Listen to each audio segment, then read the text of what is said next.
Hello, everyone, and welcome to another episode of our famous regular discussion. I welcome you to our discussion. And our discussion tonight is about the Jamaican Constitution. Should the country's focus be on reform or replacement? And what are the issues that support this topic and this debate?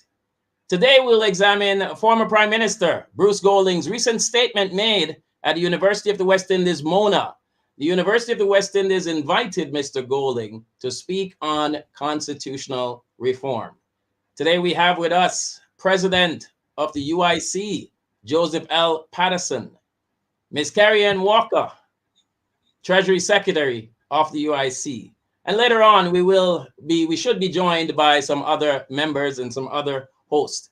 So tonight, we want to examine, as we mentioned, the issues of constitutional reform, or in another case, constitutional replacement. And I want us to allow each member of the panel to give us an opening thought on tonight's topic, starting with you, President Patterson. Oh, sure. There's so much I could say on the whole matter, but I think at the foundation of tonight's discussion is really to understand what it is that former Prime Minister Golden is advocating. What are the implications of each of his key points that he has laid out? And what do we as Jamaicans think of it? How should we process it? And what should we make of it? So if Mr. Golden is somebody that is credible, and if his arguments are such that they could lend themselves well to the development of Jamaica, then obviously we should embrace them wholeheartedly. If, on the other hand, on closer examination, we find that while the arguments themselves may sound very laudable and may sound very eloquent, that there's a subtle distinction, a subtle undertone, a subtle deviation from where Jamaica should be going, that we need to be very mindful of and ensure that we make the right decision.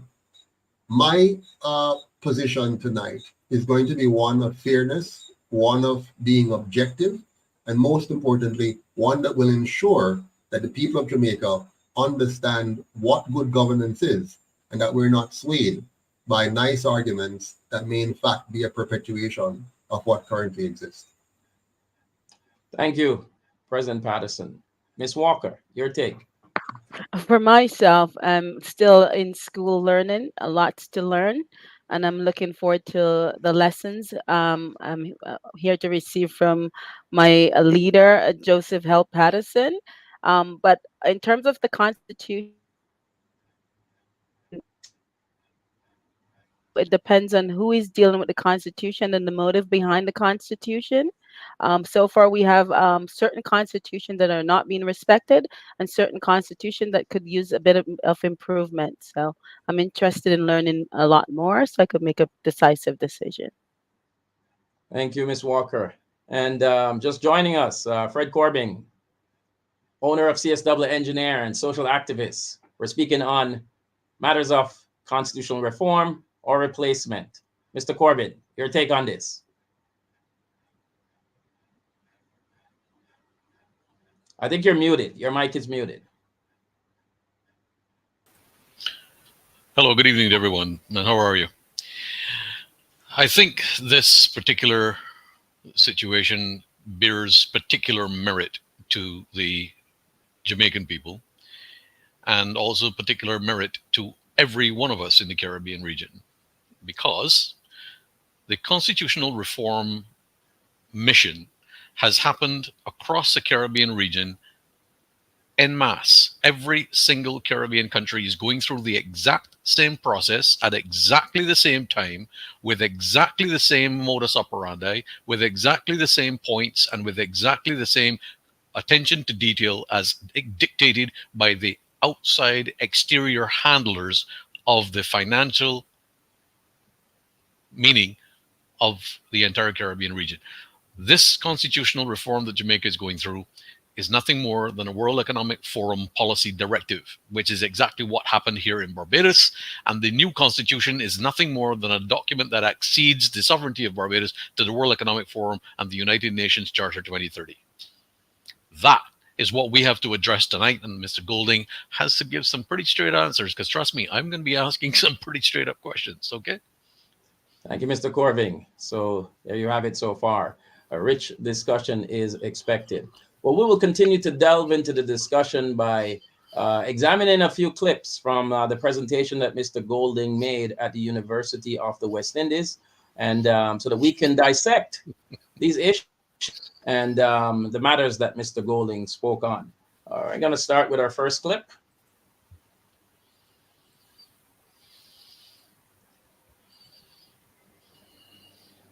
Let's start at the beginning, when the Constitution was formulated. The criticism has been made that the process was rushed. It was done behind closed doors. Mm-hmm. The ordinary people of Jamaica were not engaged. Mm-hmm. Let us recall that the referendum, which mandated the move to independence, was held on the 19th of September in 1961. 1 month later, a joint select committee of Parliament was established to draft the new constitution. That committee held 12 meetings, all behind closed doors. The minutes of those meetings were never made public. Public submissions were invited, but initially the public was given only 14 days to make their submission. That was later extended to 30 days. But there was hardly any public education to help the public to understand what all of this was about. So there we have it, our first clip, and some very interesting things, some things that I want to respond, but I want to leave it to the members of our panel to begin dissecting this first clip. Ms. Walker? You're muted. Yeah. Sorry, my apologies. Yeah, it sounds like he's admitting that there was some fraudulency in the Constitution, the act of creating the Constitution.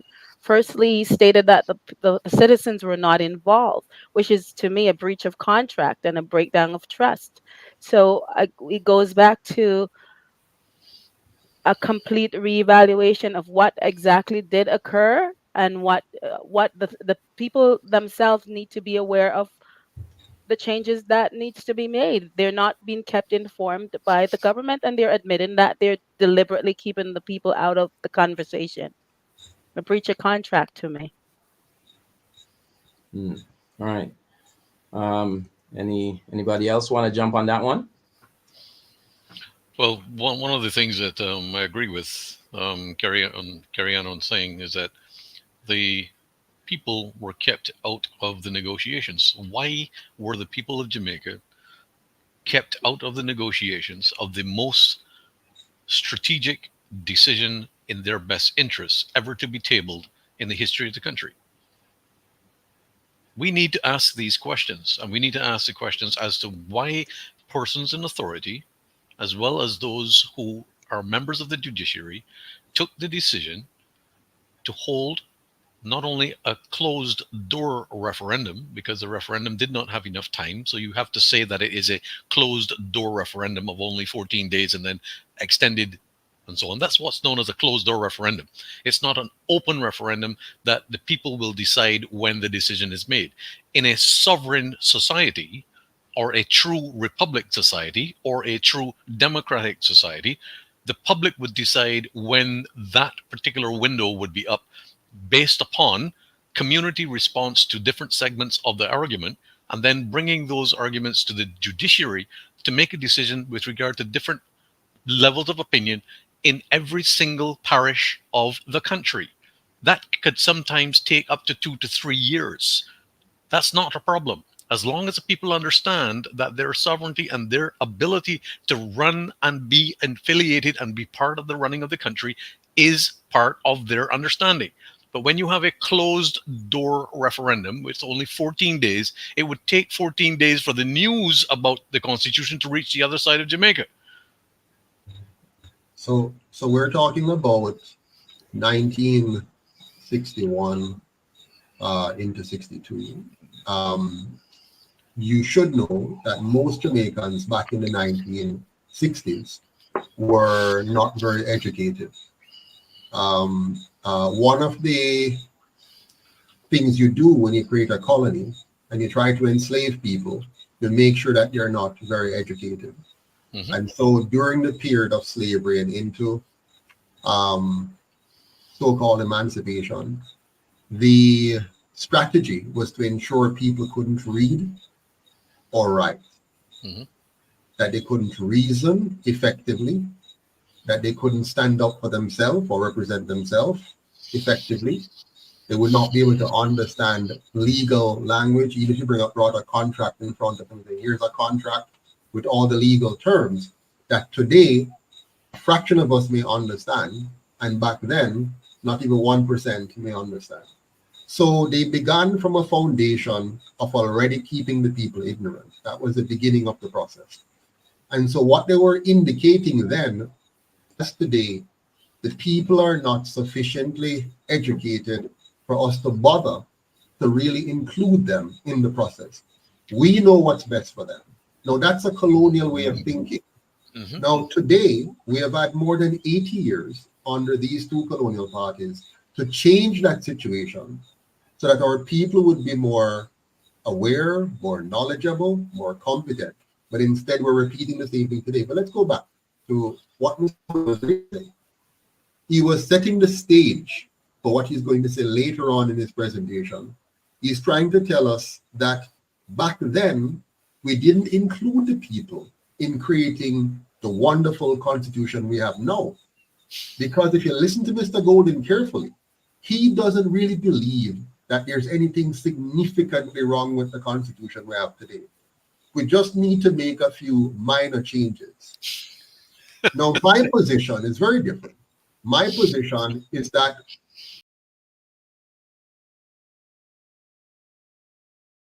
fraudulent constitution, first of all, meaning it was not, the people of Jamaica were not involved. The vision and mission and values of the Jamaican people were not the ethos behind its creation. Their desires and wishes were never the foundation of the constitution we have. And then they were never invited to even vote to ratify that constitution after the closed door preparation. To me, that makes it a fraudulent document, and one should not be tinkered with, modified, adjusted, or reformed, but rubbished and replaced.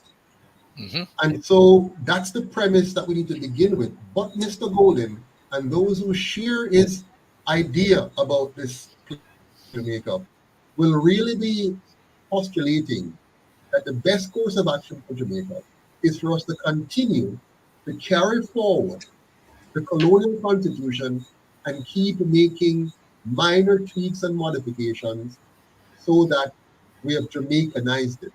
But it cannot be Jamaicanized because it was never Jamaican, and it can never be Jamaican because it's not designed for the people of Jamaica.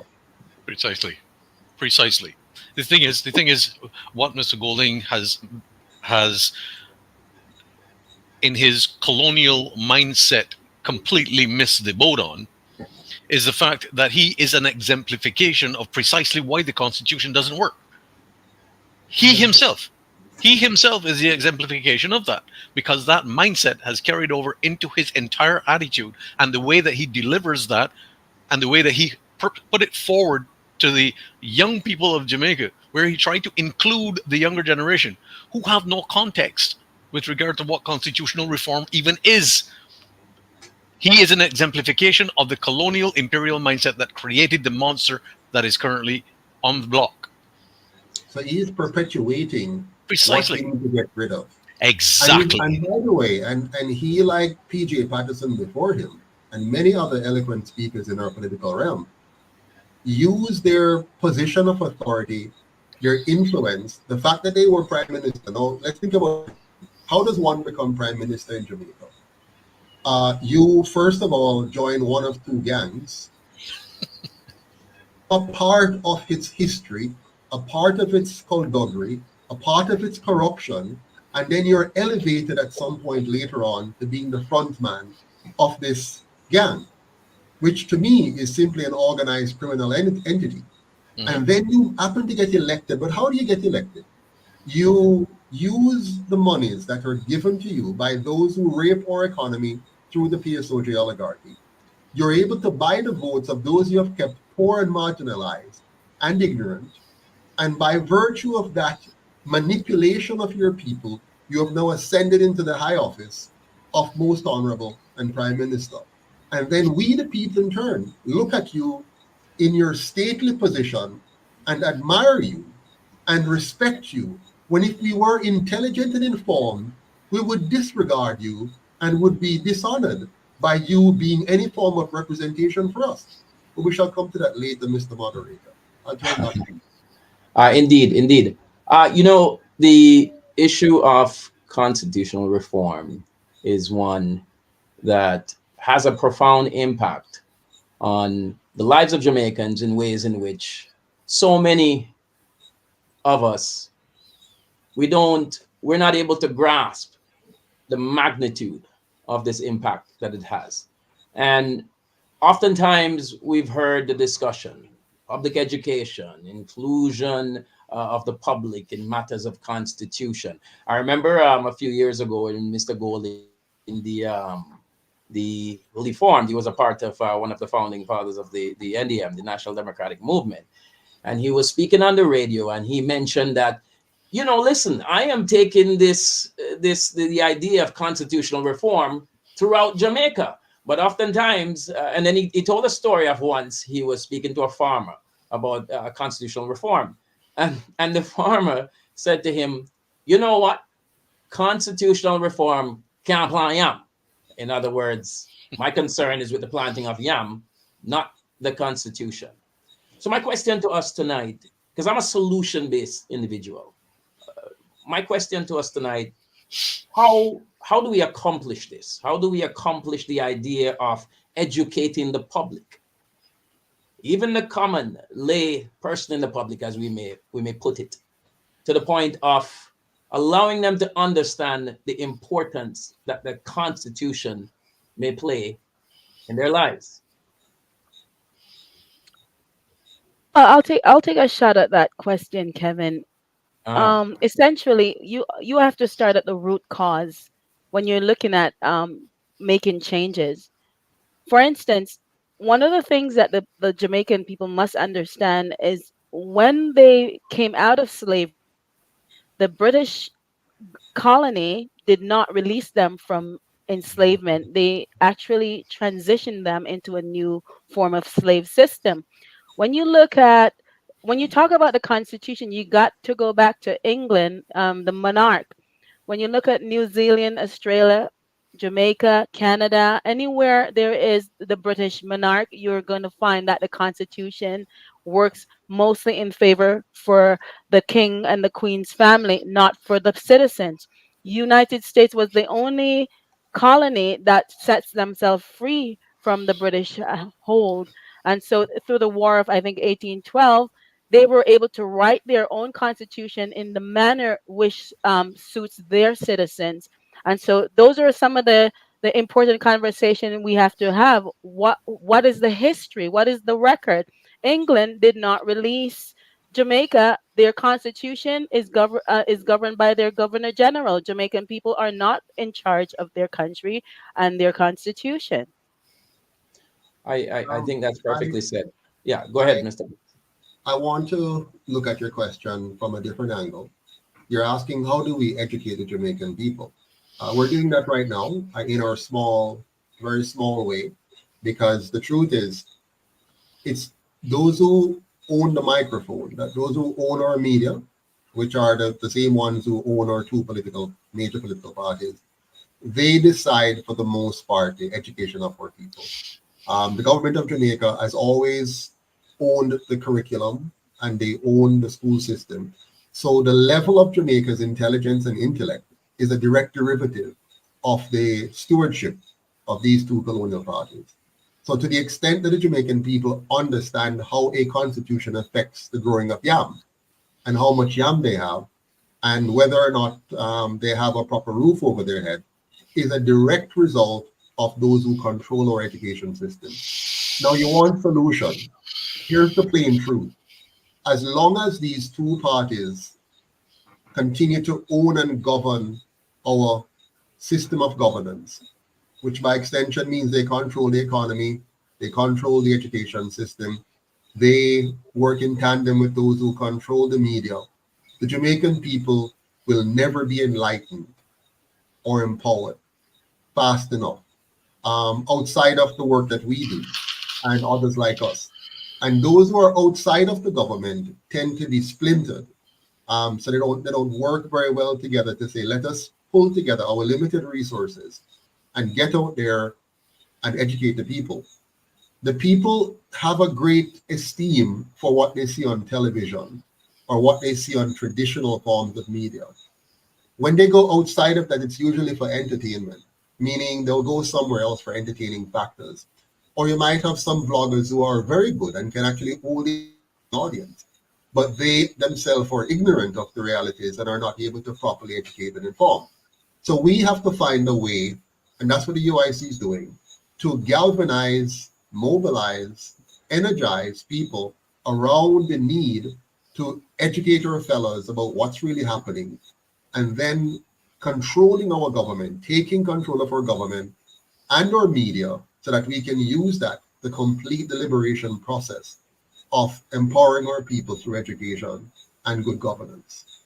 So Mr. Patterson, let me pick your brain for a bit here. Yeah. So, with regards to my question, so we're focusing on the Constitution, even though the Constitution affects almost every sphere of our lives, but we're focusing on the Constitution from a legal perspective and the impact that that legality can have on the lives of day-to-day Jamaican. So we want to structure education as within a broader sphere context. Education beyond social media, education beyond formal education, educating a solution to educate the normal Jamaican on matters of the Constitution with regards to how a changing of the Constitution can affect such things such as the daily political representation that they have, the issues that they have of corruption that surrounds such representation, and so on. How do we go about finding a practical solution to the regular day-to-day Jamaican on this matter? Painting the Constitution as a topic, as a subject, as an area itself. Go ahead. Go ahead. Yeah, I'll take a shot. To me, going back to your question, it seems the only thing that we are left to do is totally rehalt and start all over. We have to create a brand new system because the entire system has been so rigged to favor the political parties who have gotten away with all the injustices, that this we need a brand new set of political conversations, a political party.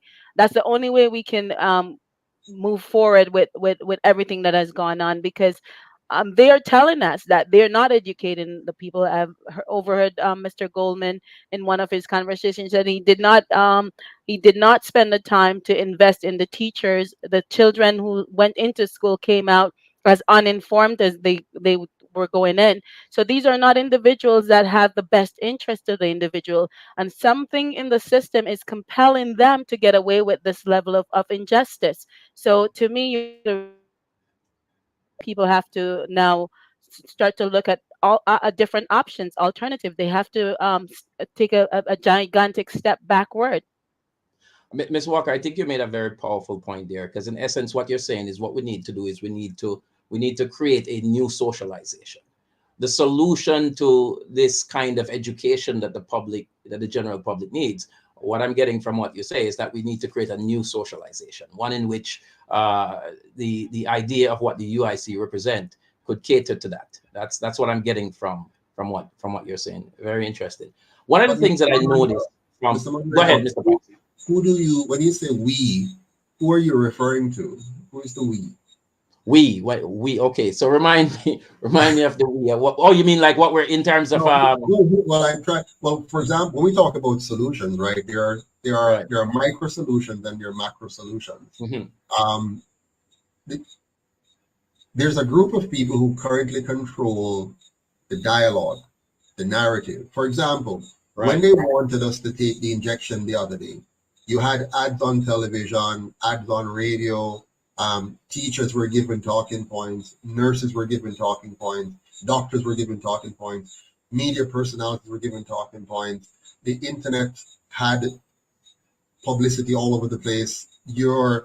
Everything you write was tagged by something to say, this is what we want you to know, and what is. So when you say we, who is the we that's going? Because the powers that be, those who currently control our government, and those who locally and outside of the local context, they control the narrative. They control the levels. You can put something out and it's automatically flagged as fake news or misinformation. You can be censored. You can be blocked from a channel, easily. So when you say we, and how are we going to create this massive change of socialization if we don't have control over the levels that are used to create narratives and create trends and create the thinking?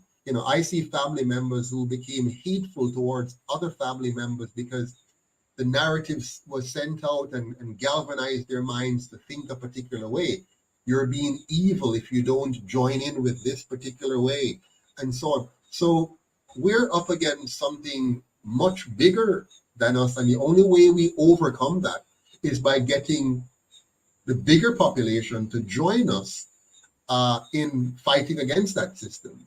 So here in Jamaica, for example, we have about 2 million electors, those people who may go to the ballot and vote. 1.9 million have the right to vote, have the registration to vote, whether they live here or not. In any given election, only about 30 to 40% of those actually vote in the election. The rest abstain. Us finding a methodology to reach that rest, which is not easy. It's easy to say, but it's not easy to do. But us finding the methodology to reach that 60% or 62% that didn't vote in the last couple of elections, and getting them to be a part of a mass movement, like you see in other countries where the people will suddenly rise up and say, listen, man, and don't take it for granted, by the way. In no country do the people just automatically rise up. Normally there's something behind the scenes, a good something or a bad something. A group of people who are dedicated and committed to the revolution, whatever that revolution is, positive or negative. And they raise money and have meetings and organize groups and cells, and then foment a mass movement and then take action, right? So short of that, you're not getting anywhere.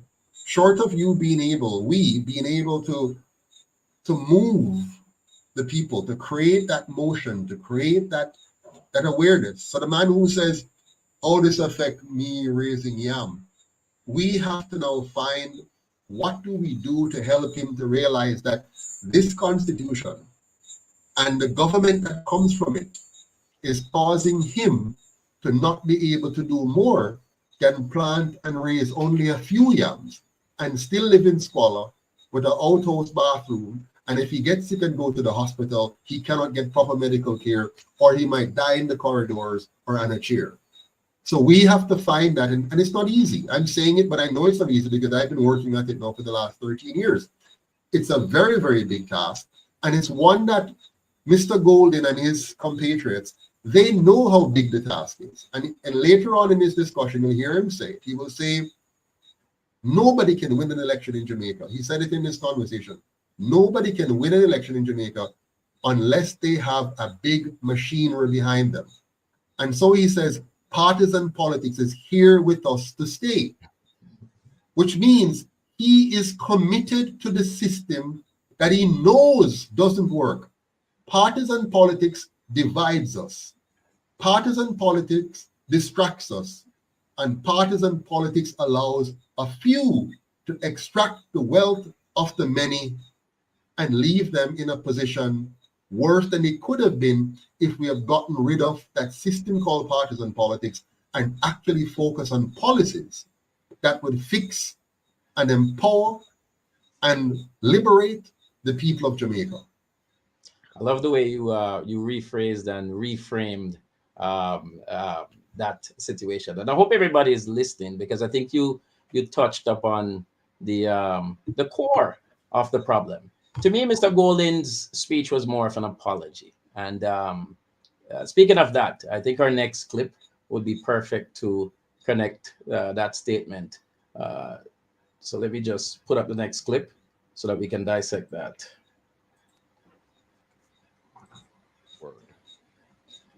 But notwithstanding that, it was rushed. But when I reflected on the last 60 years, 62 years of working under this, given only 14 days to make their submission, that was later extended to 30 days. But there was hardly any public education to help the public to understand what all of this was about. And by mid-January of 1962, a mere 3 months after the process started, the Constitution was drafted and it was approved by the Parliament of Jamaica. So that the criticisms that have been made about that process are valid.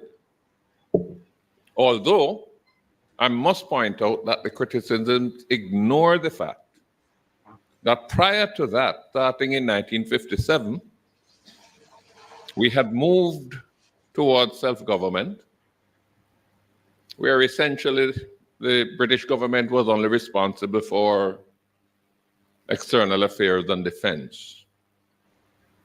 And that new arrangement had in fact been that it was rushed. But when I reflected on the last 60 years, 62 years,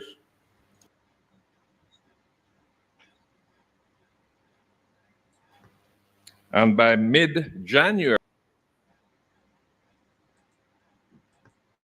I think we have some problems here, Mr. Yeah, so let me just pull up the it was a little bit Kevin, after. So let me just pull up the right clip here. while you work on that, Kevin, I Yes. just want to put it that from what I've seen so far, I'm coming from my background, which is social services. I like to look at the relationships that politicians in general have with the citizens as a form of abusive. When you look at the domestic relationship, a domestic violent relationship, I see no difference between the politicians and a domestic violent a partner abusing its spouse for whatever reason. There is a level of abuse in conduct, and there's a lack of accountability because they're openly telling us that they are mistreating us. But that you have some that sometimes take on the characteristics of the abuser and accept the victimization. They become supporter of their abuser, and I think that's the type of relationship that I'm seeing more and more between the politicians and the individuals. Sometimes don't recognize that they're being abused. The citizens don't recognize that they're being abused, and so they go along to support their abusers. But there definitely is an abusive relationship between the politician, and it's a serious one because it does affect people's mental health, their economic circumstance. It affects them in so many ways, and they are not recognizing that, because one of the things that abusers do to their victims is they keep them oppressed, they keep them suppressed, so they don't recognize that they're being abused. They keep them isolated. And so I looked at the things that are being said, and they're telling you that they are indeed aware that they're taking actions that are abusive, but they're not being penalized. Mr. Walker, one of the things that he just said a while ago, and I know Mr. Nelson's going to pick this up in his thing here. He said that he didn't quite finish the statement, but I watched this before, so I know what he said afterwards. He pointed out that the Constitution of 1961 that we got for the independence of 1962 really was a copy of the Constitution they were already working with from the 1950s, which came out of the 1944 self-governance. So he said it later on, that they literally lifted complete sections, almost the entire thing, of the 1944 document, which Jamaicans never heard nothing about, because when we got the right to vote in 1944, we just went and voted. We didn't even understand what was going on. We just give us something that stirs our emotions, you know? So prior to 1944, and please bear with me, remember in 1834, they freed the slaves. Please understand me on this, people. In 1834, our slave masters, our colonial masters, freed us. And when they freed us in 1834, they said, "You are now free to go." They did not give us back the land that they took from us, that they stole from us. They did not give us back the lost wages, the lost earnings, the lost income that we lost from them stealing our labor. Nor did they compensate us for the learning loss that we suffered for being 400 years where they deliberately kept us from learning to read and write. Now, when they freed us in 1834, my friends who are watching, please pay attention. When they freed us in 1834, and I use the word free loosely, they simply let us go like wild animals. They just opened the pen gate and said, "Go on. We're no longer going to put any food in the trough. We're no longer going to mend the roof. In fact, we're no longer providing you lodging or squatting on our property. You're free to go through the gate without land, without money, without education. Go about your business. But we do know that you're going to come back to us and beg us a job." Now, that freedom lasted for 100 years, Mr. Corbin. 100 years of ignorance on our part. 100 years of us having no idea what was just done to us. And we're now foraging out there, looking which of the many masters we can go and beg. "Master, you having the work for me there, sir? You can give me a little something for this, sir?" And our go thief. We hide and look and see. When they now look and we go thief something from you, that's how the culture begins to develop. They're now formulating our culture. Okay, we're done, so now we're on it. We're done not by design. Now many are deciding to be done. There are people now who are being done by decision. But back then, we were not done by decision, we were done by design. And so we come off the plantation, we can't read, we can't write, we can't reason properly. Of course, some of us were intelligent, even though we were academically done, but we were still aware of, and trying to make things happen. But generally speaking, we were handicapped. Our hands were tied. No land. That's why the UIC now so must give up the people in the land. No land, no education, and no compensation for lost wages. Now, hold on. Why did it take 100 years now for us to get the right to vote?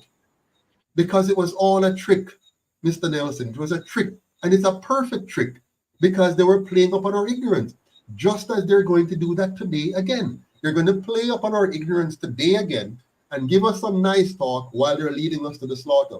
So watch what happened.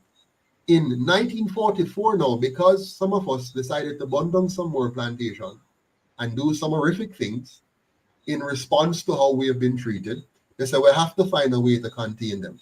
Give them something. Give them the right to vote, but make sure we still control the end result of the process. So whoever they vote for, are we still in control, because we're going to manipulate who gets placed in front of them. And if somebody who win a place in front of them try to come up, we're going to squash him. We're going to destroy him. They did that to Marcus Garvey and others, not just Marcus Garvey. There are people like Alexander Bell. There were persons like Leonard Howell, who they destroyed because those people were bringing true liberation to the front. And they don't want that. What they want is somebody that speaks the Queen's English and who they can put in front of them, nice them up, and say, vote for him and them, and this is your freedom. And the people bought into it. So now come 1961, they just lifted that colonial ideals and documents and just transported it over, make a few minor adjustments, and then say this now is the new constitution of Jamaica. Again, without consulting the people they have kept dunce. Again, without anybody truly representing the people they have made dunce. Because by then they had gotten rid of Marcus Garvey and all the other true freedom fighters.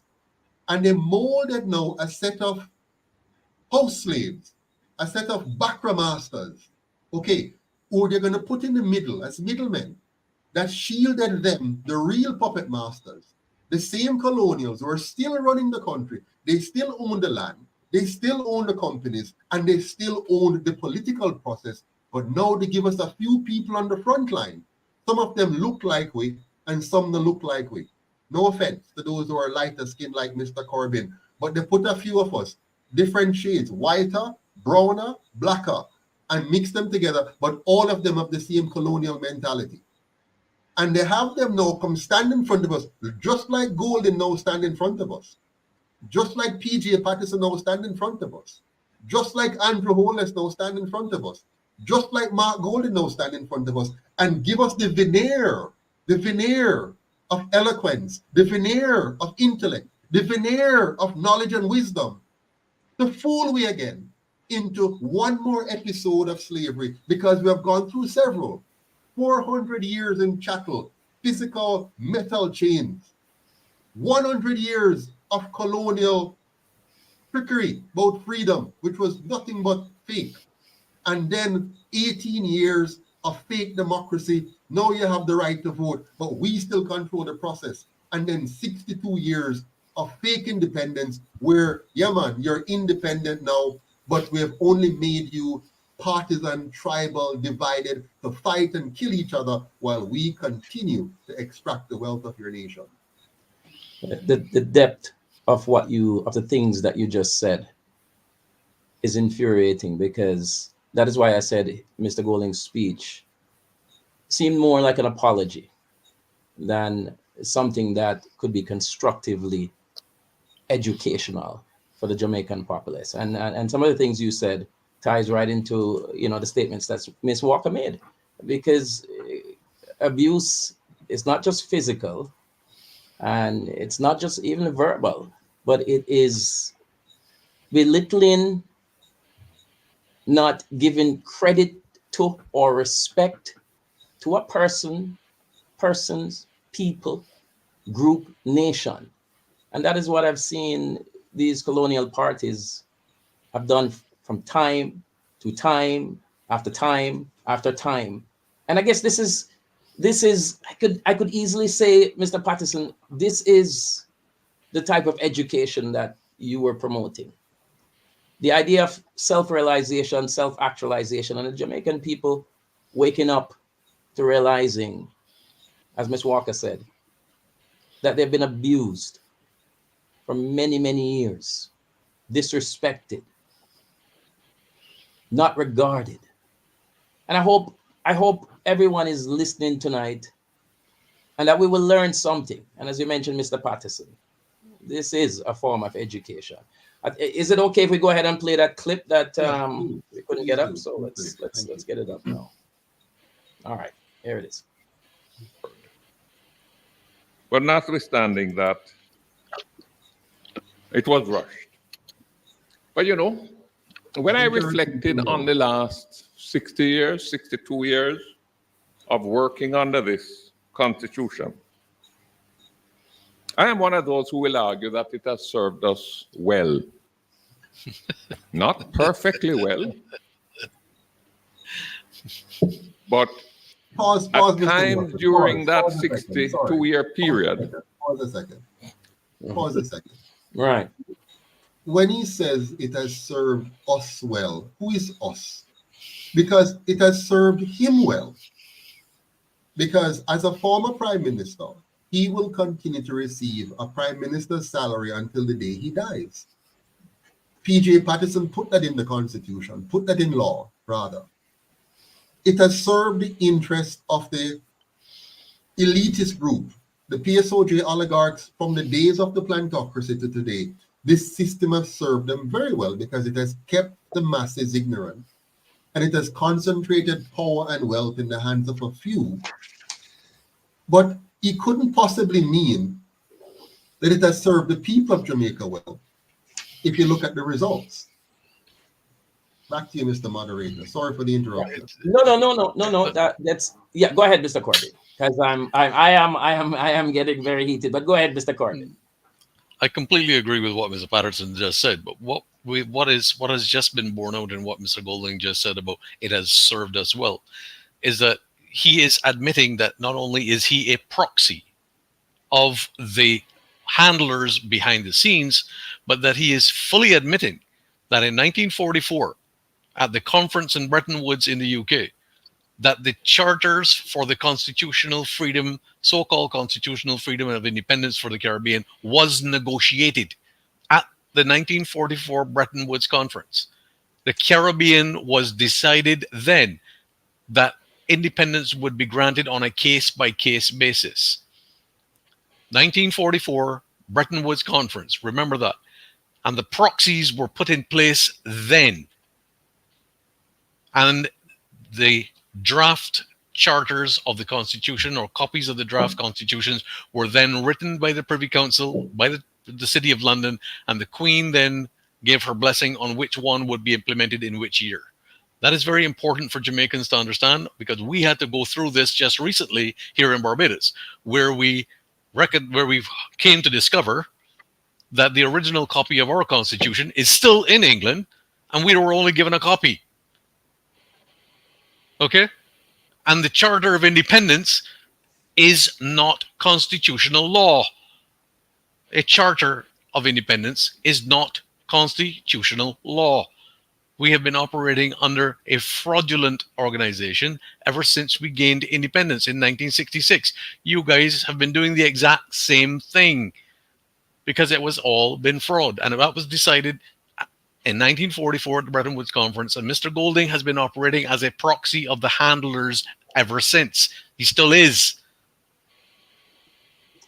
And can I add? Go ahead. It seems that there is also a two-tier system of justice where I've seen so many individuals have gone to jail for lesser crimes. And if you're in a company and you're hired and you're not proficient in what you're expected to do, you're fired.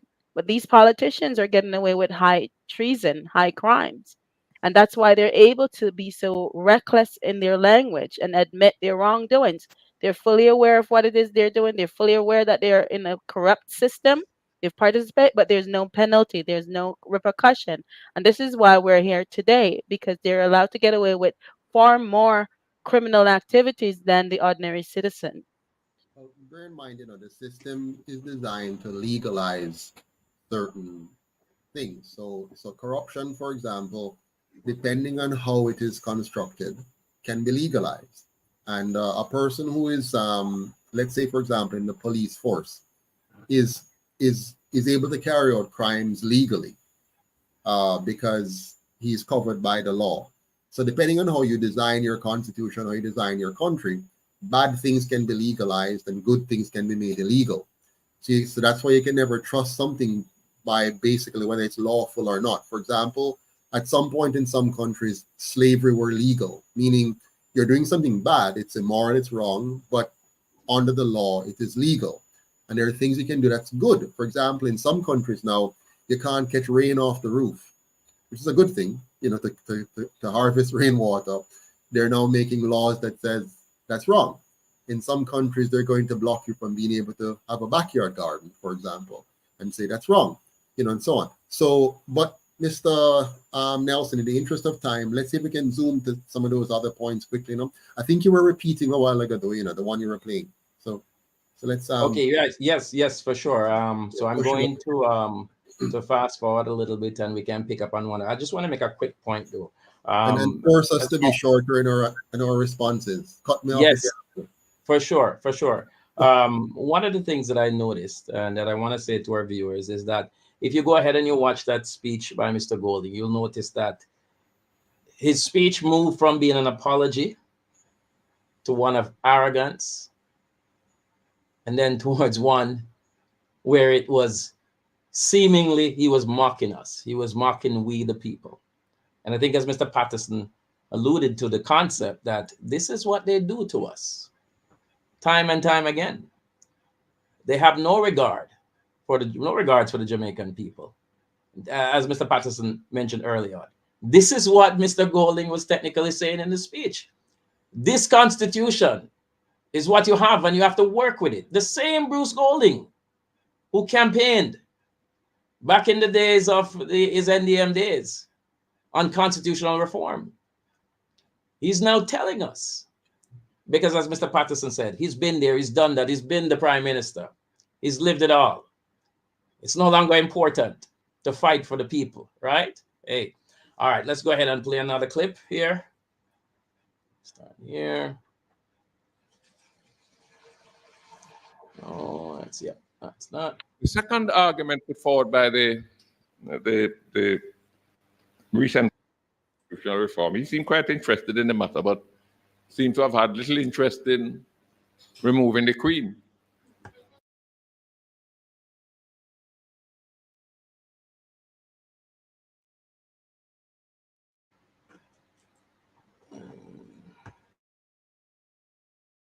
Who misconducts himself or herself in a particular way, but it's not a crime. But you certainly don't want that person continuing in public office. And hence, the 1995 recommendation also included misconduct so serious in nature as to render the holder of public office unfit to continue, considered that they were sufficiently important and impactful to warrant removal from office. The second argument put forward by the recent commission is that the impeachment process can easily be manipulated for partisan political purposes. It is difficult to ensure an impartial hearing by members of a parliament that is divided along partisan lines. Now, I'm in sympathy with that concern. I find sympathy with that. I have a deep disappointment that the political maturity that I thought was evolving, where partisan political interests could, in certain situations, could be subordinated to the national interests. I'm deeply disappointed that that evolution has not materialized. We are as tribalistic as we ever were. It's only that we no longer trade bullets, we trade insults. We are averse to finding common ground. Right. So, Mr. Golding, is confusing us, but at the same time, he's admitting that the GLP and the PNP has failed us. He's at least seemingly admitting that they put partisan politics over country and over Jamaicans. Your take on that clip, guys? Well, I mean, what I hear him saying really is he's telling us that, and if you listen to the entire thing, he's telling us that partisan politics is here with us to stay. It will not go away. It is a part of our life forever. And while we have stopped trading bullets, which is one of the consequences of partisan politics, we now trade in salt. But I like to use these opportunities as a history lesson. All the rich countries of the world, or most of the rich countries of the world, the older rich countries, the old ones, like Britain and the Netherlands and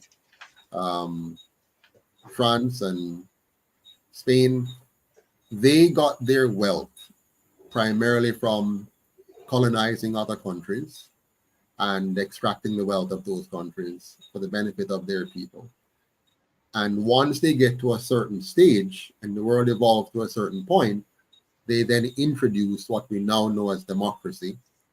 And a part of that fixture is partisan politics. They introduce that to the people. So we're coming from a time in history when we used to have the Pope or priests or chiefs in charge. Used to have a time when there were strong men in charge. I mean, if you were very good at fighting, then you were elevated to being the emperor. But for the most part, all of those systems were dictatorships. A dictator was in charge. And then, but no dictator stands alone, by the way. There's always a group of men, a group of people around them.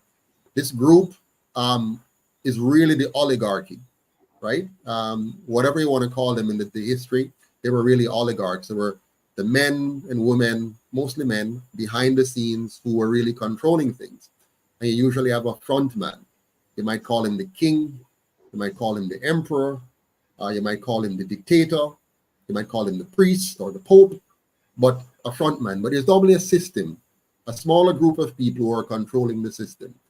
Now, in the bigger countries or the more wealthy countries, they, from wars and colonization and extractions, became fairly wealthy.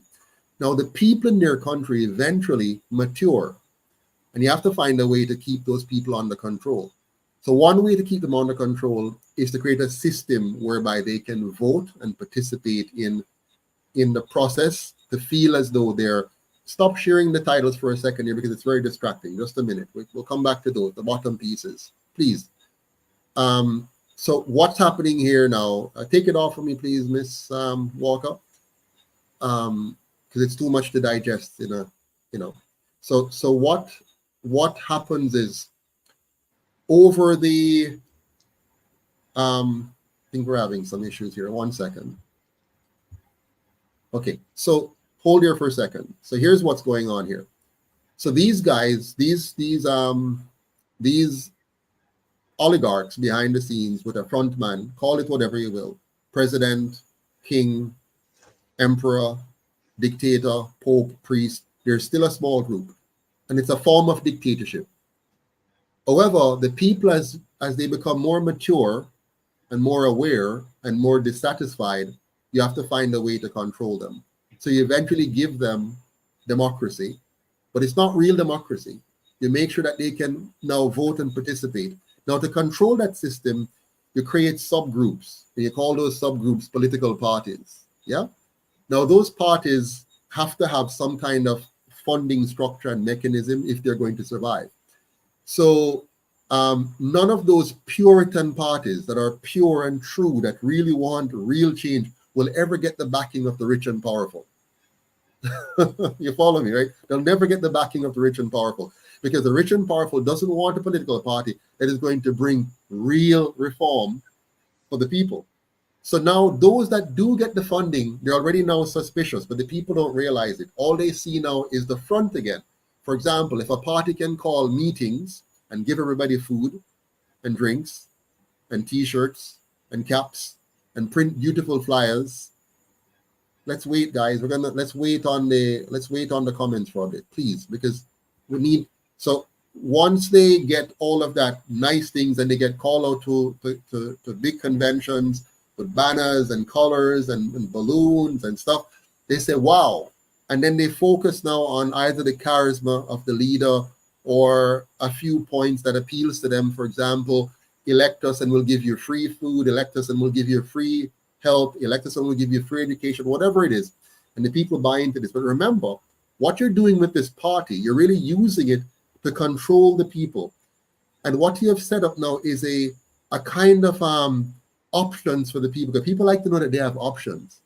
They can't have too many options because it's hard to manage too many options. So normally you end up with two primary options. In Canada, it's the Conservatives and the Liberal. And later on, they added the NDP, which is a more left-leaning party, the Liberals, a little more centrist until recently, and the Conservatives a little bit more rightish. And they get us now divided by left and right and maybe even center. In Jamaica, it's the JLP and PNP. In America, it's the Republicans and the Democrats.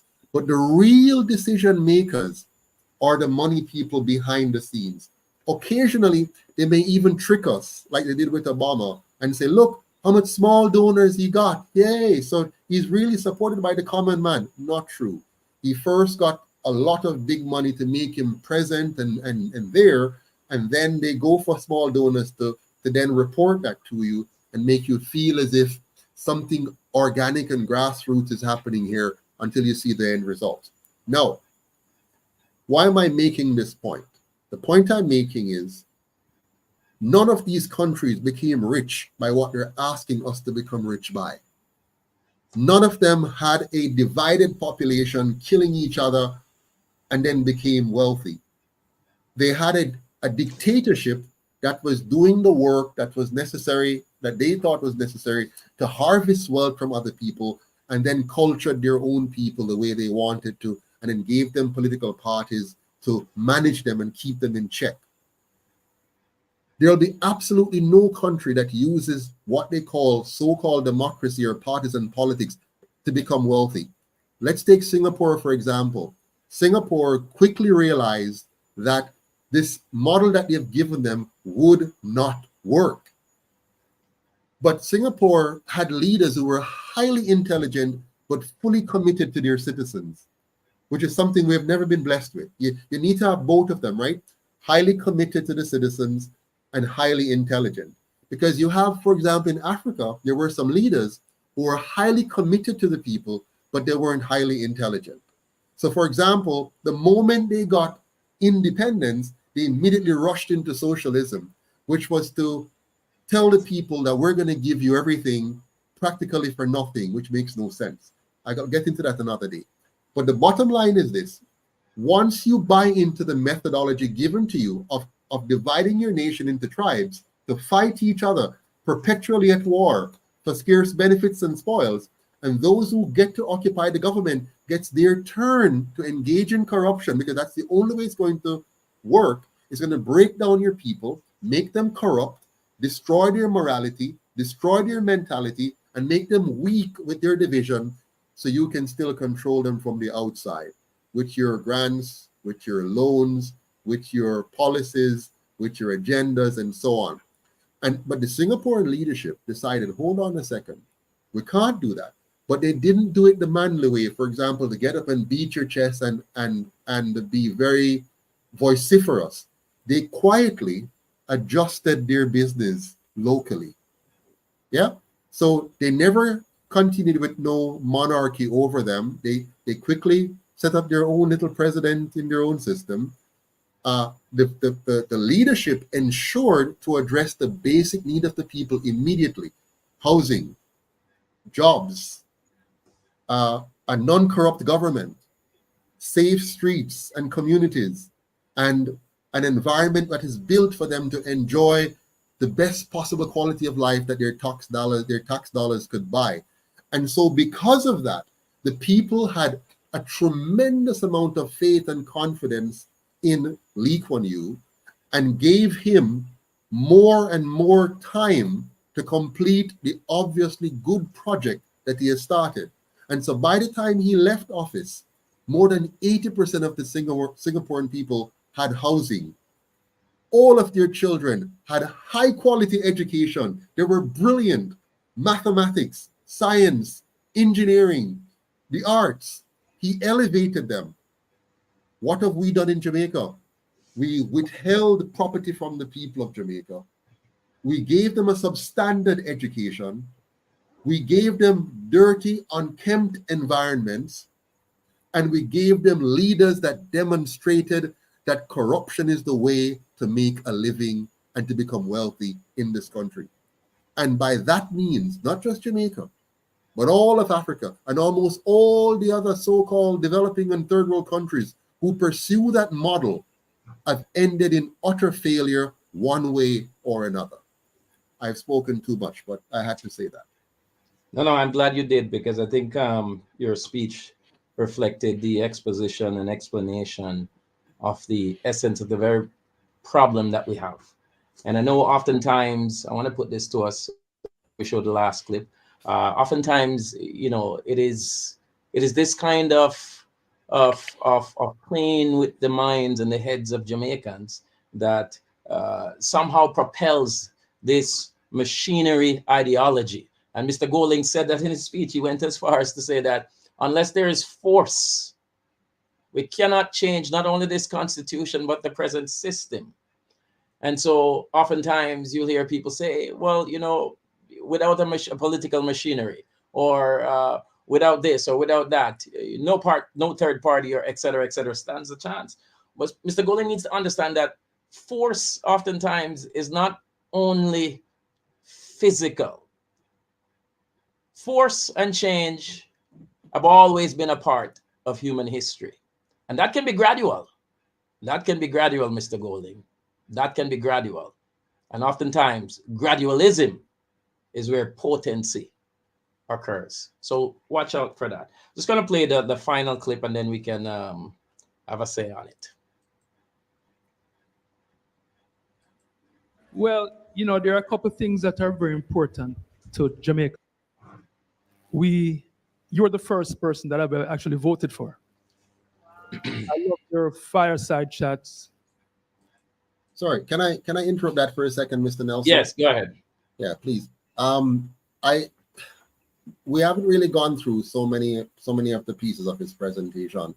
But just to hasten this issue, the question that the gentleman is about to ask is Mr. Golden flip-flopping on his position. Right.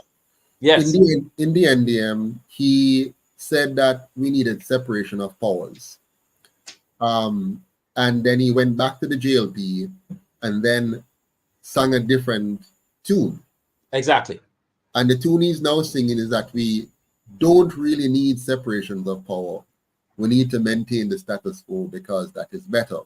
He also spoke later on or before in this same presentation about the idea of having an elected president that the people elect, as opposed to a president that is appointed through the parliamentary process, where the leader of the opposition and the prime minister get together in some configuration and produces a president as head of state. And he further went on to explain that this would give us a bit of a hybrid executive, where the president is not fully executive and is not purely ceremonial. Hogwash.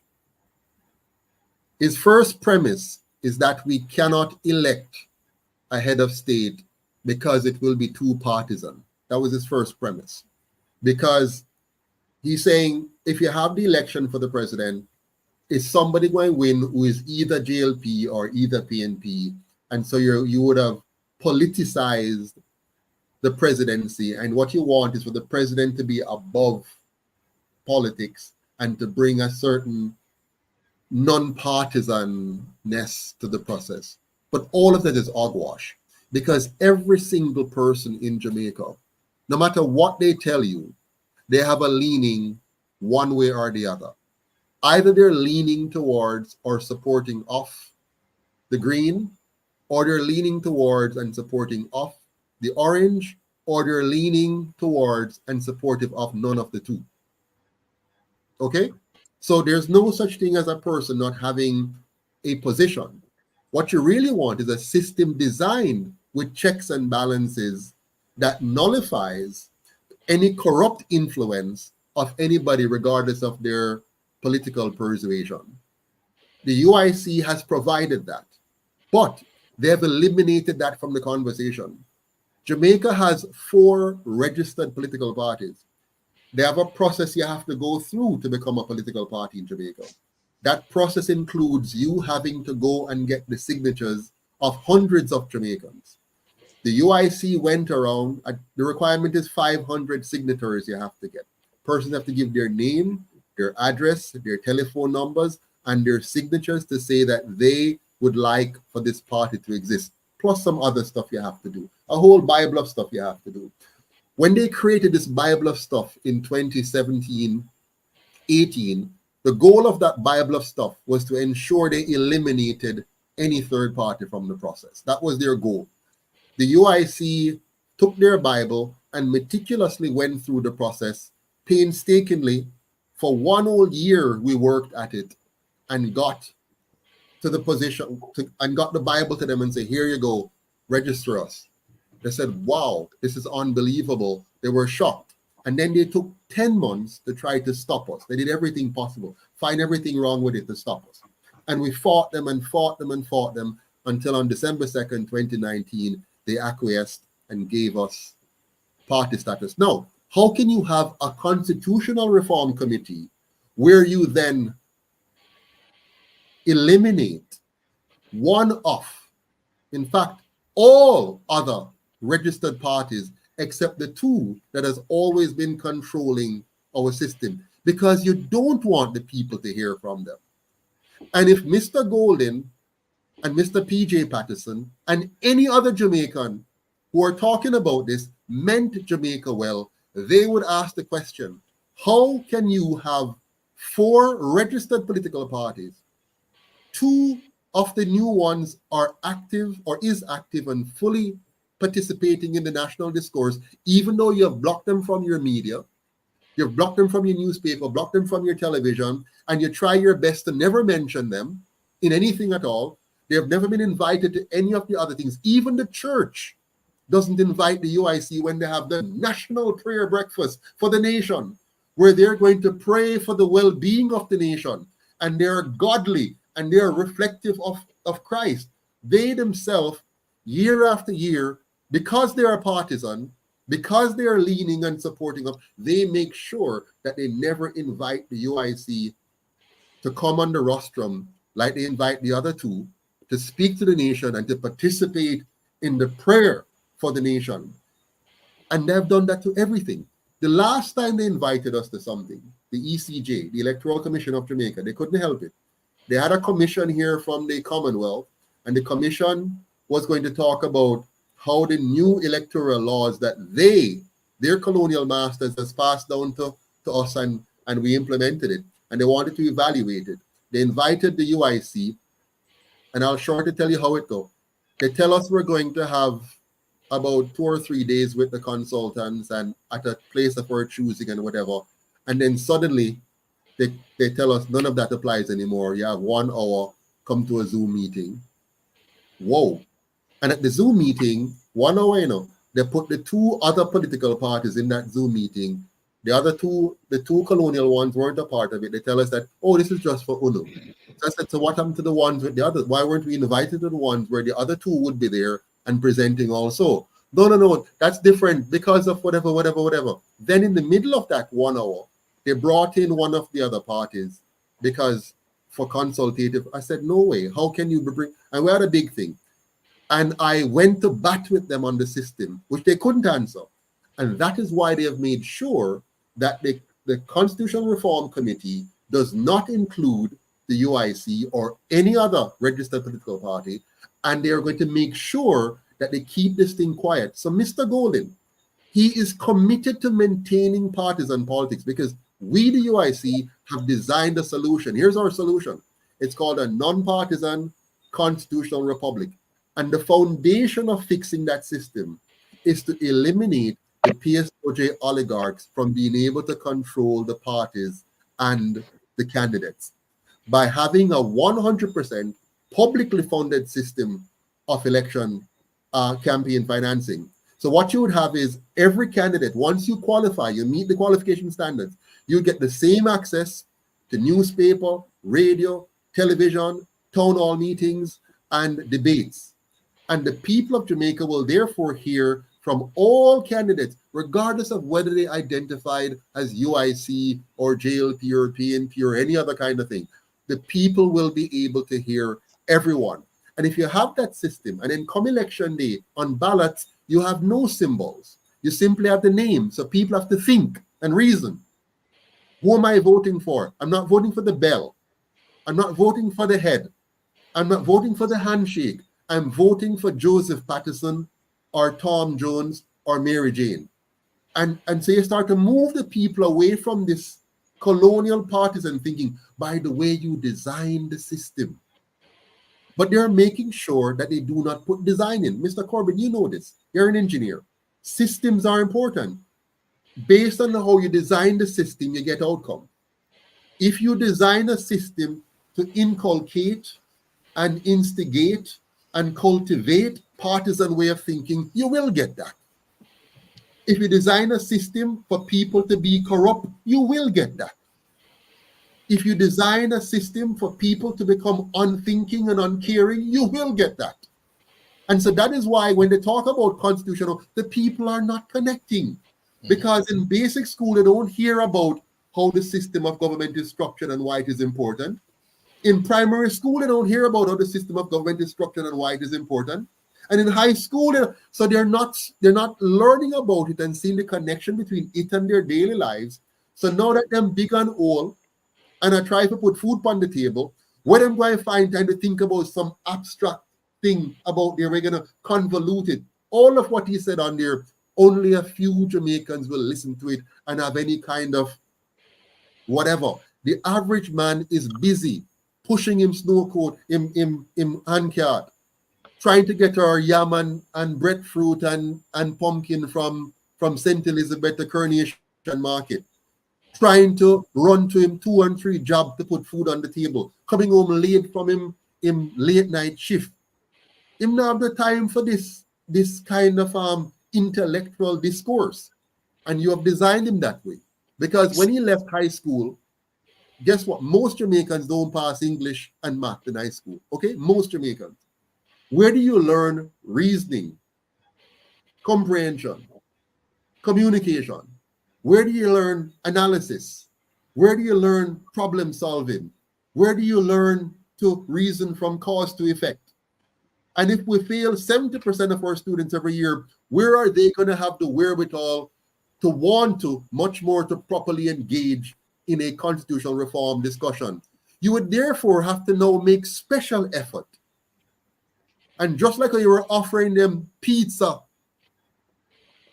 and other inducement to go and take the foreign master's injection, offer them pizza now and other form of inducement to come and sit down and understand how we have tricked, how they have been tricked, how they have been lied to, how they have been deceived, how they have been corrupted, how they have been degraded, and how they have lost their way because of UNU. Let's educate them now. Have meetings where you put food on the table and have actors to illustrate and act out the issue in dramatization version, and have music and the same thing you use to bring them out to vote, bring them out now to come and learn about the Constitution. And after they learn and understand, you give them a vision, not a repeat of the past. Dash with that. Set forward now a new vision, a grand vision that speaks to what we want to achieve, and say, listen, all men and women were created to be free. All men and women are sovereign entity. There is no sovereign greater than you. There is no royalty greater than you. So no royalty no deck in a free construct. And this land that we call Jamaica was yours by birthright, and it was stolen by your colonial masters and stolen by your elected officials who stole your vote by tricking you or buying you or bribing you. And now we want to fix all of that and create a new Jamaica, a Jamaica where you are safe, a Jamaica which is clean and beautiful, a Jamaica which is orderly, a Jamaica where everyone can live, earn, and retire with dignity. Not a Jamaica where a few controls the economy and rape the rest of us and live high society life and look down from the hills upon us and say, every man must build a mansion. Well, you know, so them can't build no mansion because you thief the money and now you can live in a mansion and them have to live in a gully on the corner of a hill. And when the rain come, it drop off or the roof blow off. Let's tell the people the truth. Let's now have a real reform discussion. A discussion where we highlight all of the evils that were done to the people, the lies, the trick, the skullduggery that caused us to kill 800 of ourselves in 1980 election, that caused us to rip off billions of dollars that could have built schools, that could have trained nurses, that could have paid teachers, that could have given us the best police service in the world, and good roads and good streets with our engineers building it. Let us tell the people, we have robbed you, we have lied to you, we have let you down, and we're not worthy to be sitting here talking about we're going to reform your constitution. We have no place here, we have no credibility, and it's time for us to go, and you need new leaders, new system for us to have a new Jamaica. And they make sure that they also don't teach these things at their political rallies as well. I think this is a perfect time for us to end the discussion with the passion of President Patterson. I love the effective points that were made tonight towards the discussion, and I truly was moved and truly enjoyed it. And I think the conversation cannot end here. So looking forward to continuing this conversation, not just on this topic, but on many more topics. We want to end by giving everyone a final thought. Mr. Corbin, you want to begin? Thank you, Kevin. And I support Mr. Patterson in everything that he has said, because everything that he is saying is exactly what I've been saying here in Barbados. And what we have begun here in Barbados in a very small way, starting very small at the grassroots level, is actually educating our people as to what is a constitution. What is a constitution? And then what is the constitution? Not giving education about the constitution before telling them what it is. What is the constitution? The constitution is designed to protect the people from the government. That is what a constitution is. Absolutely. It is to protect the people from the government. You cannot have a constitution that does not protect the people from the government. The constitutional reform that has happened across the Caribbean region puts the people as victims of the government. Absolutely. And we will completely eradicate that mindset by education, truth, and knowledge. That is the only solution. Those three, that triad that I keep speaking about, not truth, knowledge, and education. Because you have to understand what a constitution is before you can talk about the constitution. And the constitution is based on the principle of truth, knowledge, and education, where the people are protected from the government. And you cannot have righteous government in any country if the people become a victim of the establishment. The government is victimizing the people. And that is precisely what is happening in Jamaica, what is happening across the region. Absolutely. Wonderful. Ms. Walker? Well, I just want to close out by saying we have a real opportunity here, because already we have a 60% of electorals that have given up. They're disenchanted with the current system of government. And I think that because the current government is in control of all the media and the outlets that can reach the individuals on a large scale, we now have to look at the real grassroots movement where we have to go up to individual and begin those conversations, because we're left with very limited options. And so we now have to, we have over 94 people currently watching, and I'm expecting more of our individuals to come on board. We need every man on the ground working and making sure that everyone is waking up, because we do have people who are speaking. They're speaking by not voting. So there's a real opportunity for us. Mr. Patterson, you want to close us out? Sure. Thank you very much, everyone. Before coming on the program, Mr. Moderator, I wrote down 5 points that I wanted to make sure I make. I'm not sure if I made all of them. I'll just quickly go through. I think in one of the comments on Mr. Golden's program, there was mention of a threat to democracy. I don't know if you heard that piece. There is no threat to democracy in Jamaica, because Jamaica has never been a democracy. We have what is called a plutocracy, rulership by the few. And so if you hear anybody talking about a threat to democracy in Jamaica, and I hear them applying it in the US as well, there is no threat to democracy. We don't have a democracy. And by the way, we should not have a democracy. People might be wondering, why is he saying this? A democracy is majority rule. In any society, you cannot be governed by the majority rule. What you must have is democratic decision making on some issues. But there are some issues that must be etched permanently to protect us from government. They're not democratically decided. You understand me? So, for example, your fundamental rights and freedoms are not up for democratic debate or democratic vote. So nobody should have the right to vote away your rights. So you want to be very careful about, and that's why we want a republic.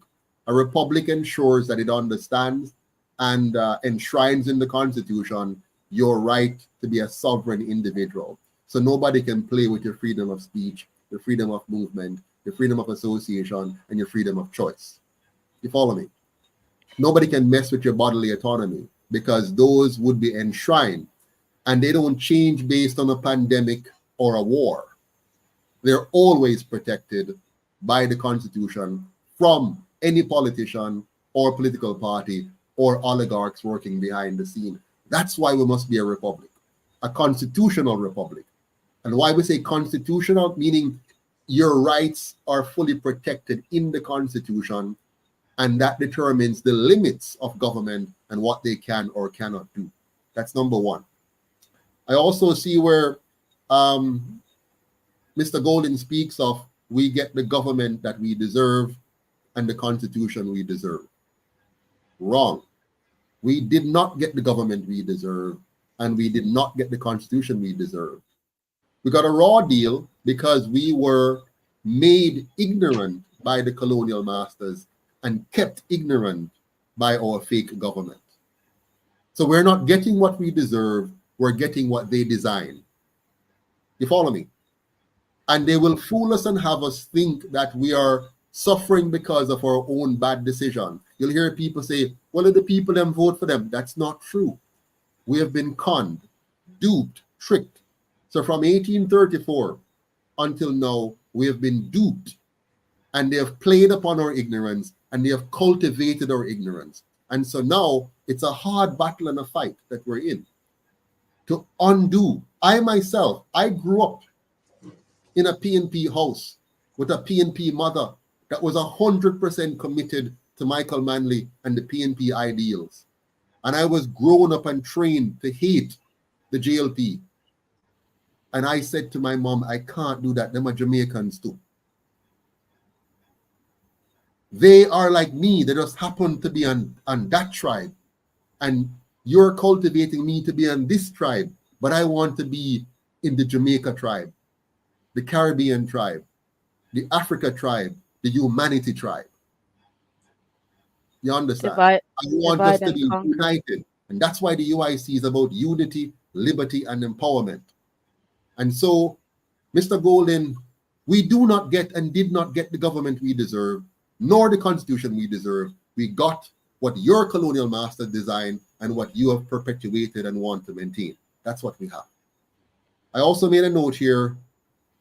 I said we cannot achieve good governance by partisan politics and a largely ignorant population unless by accident or some great leaders. Now, in Singapore, they had the accident of a great leader in the form of Lee Kuan Yew and about 25 other men who surrounded him and could understand his vision and fight on his behalf and with him for the people of Singapore to create the outcome that they did. It's not perfect, by the way, because Singapore has not gone all the way. And they have made mistakes along the way. but we can learn from what they and other countries have done well, and we can build on it. And that's what the UIC has done. We have studied Africa. I've been to Ghana myself and paid attention. We can study Germany. I've been there myself and paid attention. We can study the Netherlands. I've been there myself and paid attention. We can study England. I've been there myself and paid attention. I've been to India. I've been to Myanmar. And whenever I go to these countries, I make sure to study their government, not just theoretically, but I go on the ground and feel the energy and talk to the people. In Ghana, I went into the Kumasi community in the tribal hills and lived among the people for a little bit, but just to feel and understand what they're going through. And I realized then, I said, my God, they have 30 million people, but it's 30 million Jamaicans living in a bigger Jamaica because they have made all the same mistakes that we have made. They have followed the same tribal partisan politics, implemented the same colonial policies, and gotten the same results. So even though they are much bigger than Jamaica and have far more wealth and assets than Jamaica, the people of Ghana are not experiencing the wealth that could have come from good governance. And that's what we want for Jamaica, and that's what we want for Africa, good governance. Partisan politics is designed to divide and distract so that the puppet masters can continue to extract. A few extracting the wealth of the many to enrich themselves. Number 4, how were members of this Constitutional Reform Committee selected? Are they representative of the people of Jamaica? Where are the minutes of these meetings? Why aren't they public? Why aren't the sessions of these reform committee public? Why don't we have cameras and we can listen to them and hear them and follow the conversation and say yes and no and give our feedback right away so that they can see we're in a modern world with a whole heap of technology now. The whole thing could be plastered on the internet. We could be seeing and hearing and feeling the temperature in the room and hearing the arguments of the different sides. No. Once more, smoke-filled room, closed door, backroom deals with a few selected partisan individuals who want to come write for us another fake constitution. We shall not have it. Final thought. Given the results of the last 80 years on the current fake independence document of 1962 and the fake self-governance document of 1944, there is merit to the UIC's position not to try and reform that system, but to dump it and replace it with a truly Jamaican constitution that is of the people, by the people, and for the people. Thank you, Mr. Moderator. UIC, the Yay. wave of the future. Awesome. Mr. That's Patterson. Mr. Patterson, can you imagine? Compare your speeches, your talks, your reasoning to Mr. Holness and Mr. Golding. Wow. UIC, the wave of the future. What can we say more than good night, everyone? Good night. Good night. Thank Good you. night. Good night. See you Good night, next good night. week. Yep. All the best.